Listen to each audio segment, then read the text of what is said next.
ओम नमो भगवते वासुदेवाय। ओम नमो भगवते वासुदेवाय। ओम नमो भगवते वासुदेवाय। ओम नमो भगवते वासुदेवाय। ओम नमो भगवते वासुदेवाय। श्रीमद्भागवत महापुराण तृतीय स्कंद। देवती को तत्व ज्ञान एवं मोक्ष पद की प्राप्ति। मैत्रेय जी कहते हैं, विदुर जी, श्री कपिल भगवान के वचन सुनकर करदम जी की प्रिय पत्नी माता देवती के मुंह का पर्दा फट गया और वे तत्व प्रतिपादक सांख्य शास्त्र के ज्ञान की आधार भूमि भगवान श्री कपिल जी को प्रणाम करके उनकी स्तुति करने लगी। देवती ने कहा, कपिल जी, ब्रह्मा जी आपके ही नाभि कमल से प्रकट हुए थे। उन्होंने प्रलयकालीन जल में शयन करने वाले आपके पंचभूत इंद्रिय शब्दातिक विषय मनोमय विग्रह का जो सत्वादिक गुणों के प्रभाव से युक्त सत्य स्वरूप और कारण दोनों का बीज है ही ध्यान ही किया था। आप निष्क्रिय सत्य संकल्प संपूर्ण जीवों के प्रभु और सहस्त्रों अचिंत शक्तियों से संपन्न है।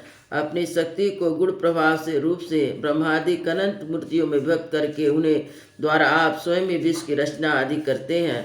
नाथ, यह कैसी विचित्र बात है कि जिनके उदर में प्रलय काल आने पर सारा प्रपंच लीन हो जाता और जो कल्पंत में मायामय बालक का रूप धारण करके अपने चरण का अंगूठा चूसते हुए अकेले ही बट वृक्ष के पत्ते पर शयन करते हैं, उन्हीं आपको मैंने गर्भ में धारण किया। विभो, आप पापियों का दमन और अपने आज्ञाकारी भक्तों का अभ्युदय एवं कल्याण करने के लिए स्वेच्छा से देह धारण किया करते हैं। अतः जिस प्रकार आपके वराह आदि अवतार हुए हैं, उसी प्रकार कपिलावतार भी मुमुक्षुओं को ज्ञान मार्ग दिखाने के लिए हुआ है। भगवान आपके नाम का श्रवण या कीर्तन करने से तथा भूले भटके कभी कभी आपका बंधन या स्मरण करने से ही कुत्ते का मांस खाने वाला चंडाल भी सोमयाजी ब्राह्मण के समान पूजनीय हो सकता है। फिर आपका दर्शन करने से मनुष्यकृत हो जाए, इसमें कहना ही क्या। अहो, वह चंडाल भी से श्रेष्ठ की उसकी जिह्वा के अग्रभाग में आपका नाम विराजमान है। जो श्रेष्ठ पुरुष आपका नाम उच्चारण करते हैं, उन्हें तप, हवन, तीर्थ स्थान, सदाचार का पालन, वेद ध्यान सब कुछ कर लिया। कपिल देव जी, आप साक्षात पर ब्रह्म हैं। आप ही परम पुरुष हैं। वृत्तियों के प्रभाव को अंतर्मुख करके अंतकरण में आपका ही चिंतन किया जाता है। आप अपने तेज से माया के कार्य गुण प्रभाव को शांत कर देते हैं तथा आपके उदर में संपूर्ण वेद तत्व निहित है। ऐसे साक्षात विष्णु स्वरूप आपको मैं प्रणाम करती हूँ। मैत्रेय जी कहते हैं, माता जी के इस प्रकार स्तुति करने पर मातृवत्सल परम पुरुष भगवान कपिल देव जी ने उनसे गंभीर वाणी में कहा। कपिल देव जी ने कहा, माता जी, मैंने तुम्हें तो जो सुगम मार्ग बतलाया है, इसका अवलंबन करके तुम शीघ्र ही परम पद को प्राप्त कर लोगी। तुम मेरे इस मत में विश्वास रखो और ब्रह्मवादी लोगों ने इसका सेवन किया, इसके द्वारा तुम मेरे जन्म मरण रहित स्वरूप को प्राप्त कर लोगी। जो लोग मेरे इस मत को नहीं जानते, वे जन्म मृत्यु के चक्र में पड़ते हैं। मैत्रेय जी कहते हैं, इस प्रकार अपने श्रेष्ठ आत्मज्ञान का उपदेश कर श्री कपिल देव जी ने अपनी ब्रह्मवादिनी जननी की अनुमति लेकर वहां से चले गए। तब देवती जी ने भी सरस्वती के मुकुट सदृश अपने आश्रम में अपने पुत्र के उपदेश किए हुए योग साधना के द्वारा योग अभ्यास करते हुए समाधि में स्थित हो गई। त्रिकाल संध्या करने से उनकी घुघराली अलके भूरी भूरी जटाओं में प्रणीत हो गई। चीर वस्त्रों में ढका हुआ शरीर रुग तपस्या के कारण दुर्बल हो गया। उन्हें प्रजापति करदम के तप और योग बल से प्राप्त हुई अनुपम ग्राह सुख को, जिसके लिए देवता भी तरसते, त्याग दिया।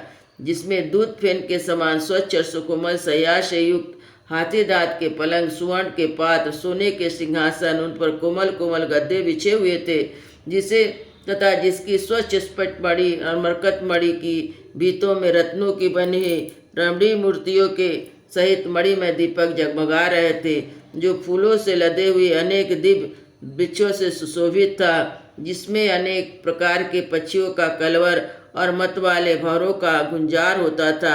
जहाँ की कमल गंध से सुशोभित बावलियों में करदम जिनके साथ उनका लाड़ प्यार करके कीड़ा के लिए प्रवेश करने करने पर उनका देवहूति का गंधर्व गण गुणगान किया करते थे, जिसे पाने के लिए इंद्राणियां होने के कारण अवश्य उनका मुख कुछ उदास हो गया। इंद्राणियां भी लालायित रहती हैं। वह गृहोद्योन की भी ममता उन्होंने त्याग दी, किंतु पितृ पुत्र वियोग से व्याकुल होने के कारण उनका मन कुछ उदास हो गया। पति के वन गमन के अनंतर पुत्र का भी वियोग हो जाने से आत्मज्ञान संपन्न होकर भी ऐसी व्याकुल हो गई जैसे बछड़े के बिछुड़ जाने पर उसे प्यार करने वाली गौ। बस्त विदुर अपने पुत्र कपिल देव रूप भगवान का हरि का ही चिंतन करते करते कुछ दिनों में ऐसे ऐश्वर्य संपन्न घरों से भी उपरत हो गए। फिर वे कपिल देव जी ने भगवान के जिस ध्यान करने योग प्रसन्न बदनार बिंदुयुक्त स्वरूप का वर्णन किया था, उसके एक एक अवयव का तथा समग्र रूप भी चिंतन करते हुए ध्यान में तत्पर हो गई। भगवत भक्ति के प्रभाव प्रबल वैराग यथोचित कर्माष्टान से उत्पन्न हुए ब्रह्म साक्षात्कार कराने वाला ज्ञान द्वारा चित्त शुद्ध हो जाने पर वे उस सर्वव्यापक आत्मा के ध्यान में मग्न हो गई, जो अपने स्वरूप के प्रकाश से माया जनित आवरण को दूर कर देता है। इस प्रकार जीव के अधिष्ठान भूत पर ब्रह्म श्री भगवान में ही बुद्धि की स्थिति हो जाने से उनका जीव भाव निवृत्त हो गया। वे समस्त क्लेश से मुक्त होकर परमानंद में निमग्न हो गई। अब निरंतर समाधित रहने के कारण उनकी विषयों की सत्वत की भ्रांति मिट गई। उन्हें अपने शरीर की भी सुध ना रही, जैसे जागे हुए पुरुष को अपने स्वप्न में देखे हुए शरीर की सुध नहीं रहती। उनके शरीर का पोषण भी दूसरों के द्वारा ही होता था, किंतु किसी प्रकार मानसिक क्लेश न होने के कारण वह दुर्बल नहीं हुआ। उसका तेज और भी निखर गया और वह मैल के कारण धूम युक्त अग्नि के समान सुशोभित होने लगा। उनके बाल बिथुर गए थे और वस्त्र भी गिर गया था, तथापि निरंतर भगवान में चित्त लगा रहने के कारण उन्हें अपने तपयोग शरीर की कुछ भी सुध नहीं थी, केवल प्रारब्ध उनकी रक्षा करता था। विदुर जी इस प्रकार देवहूति जी ने कपिल देव जी के बताए हुए मार्ग द्वारा थोड़े ही समय में नित्य मुक्त परमात्मा स्वरूप श्री भगवान को प्राप्त कर लिया।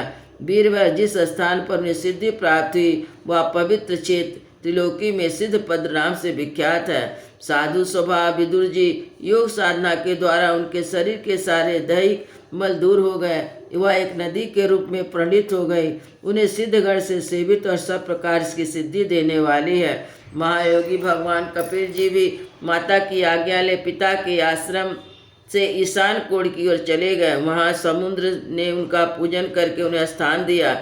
वे तीनों लोग को शांति प्रदान करने के लिए योग मार्ग का अवलंबन कर समाधि में स्थित हो गए। सिद्ध चारण गंधर्व मुनि अप्सरागण उनकी स्तुति करते हैं। सांख्याचार्यगण भी उनका सब प्रकार से स्तमन करते हैं। निष्पाप विदुर जी, तुम्हारे पूछने पर मैंने तुम्हें यह भगवान कपिल और देवहूति का परम पवित्र संवाद सुनाया। यह कपिल देव जी का मत अध्यात्म का गुण रहस्य है। जो पुरुष इसका श्रवण या वर्णन करता है, भगवान गरुड़ध्वज की भक्ति से युक्त होकर शीघ्र ही हरि के चरणारविंद को प्राप्त करता है। वृंदावन बिहारी लाल की जय। अयोध्या श्री राम लला की जय। गुरु महाराज की जय।